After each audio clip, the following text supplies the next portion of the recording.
আপনার এটার জন্য যেটা আমরা বলি যে সেক্ষেত্রে হচ্ছে আমরা যখন এখানে কাজটি আপনি দেখেছেন তখন হয়তো আমরা পার্শ্ববর্তী যে জেনেভা ক্যাম্পটি আছে সেই জেনেভা ক্যাম্পে আমরা হচ্ছে অভিযান চালনা করছিলাম, হয়তো তারা খবর পেয়ে গেছে। ভিঞ্জি এলাকা একদিক দিয়ে গেলে আরেক দিকে চলে যায়, তাদেরকে কিন্তু ধরবো। আমাদের যে গোয়েন্দা যেটা আছে সে গোয়েন্দা যে গোয়েন্দা তথ্যগুলো আছে তারা কিন্তু তৎপর আছে এবং আমরা কিন্তু নিয়মিত কিন্তু অভিযান প্রেরণ করব এবং পরিচালনা করব।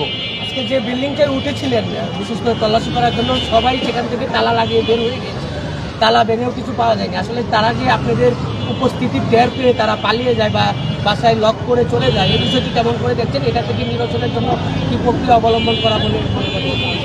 মাদক ব্যবসায়ীদের তো অবশ্যই কিছু না কিছু বুদ্ধিমত্তা তারা কাজ করবে, তাদেরও নিজস্ব কৌশল থাকবে, তাদেরও কিন্তু নিজস্ব সোর্স থাকবে। তাদের পুলিশ যেন অভিযান যেন আসার আগেই তারা টের পেয়ে যায়, তাদের জন্য কিন্তু প্রতিটি মুড়ে মুড়ে তারা লোক রাখবে। তো আমরা এর যে মানে এর বিপরীতে যে কাজগুলো করার সেগুলো কিন্তু আমরা করার চেষ্টা করব। ওকে, ধন্যবাদ। আচ্ছা, তাহলে স্যারকে বিদায় দিই।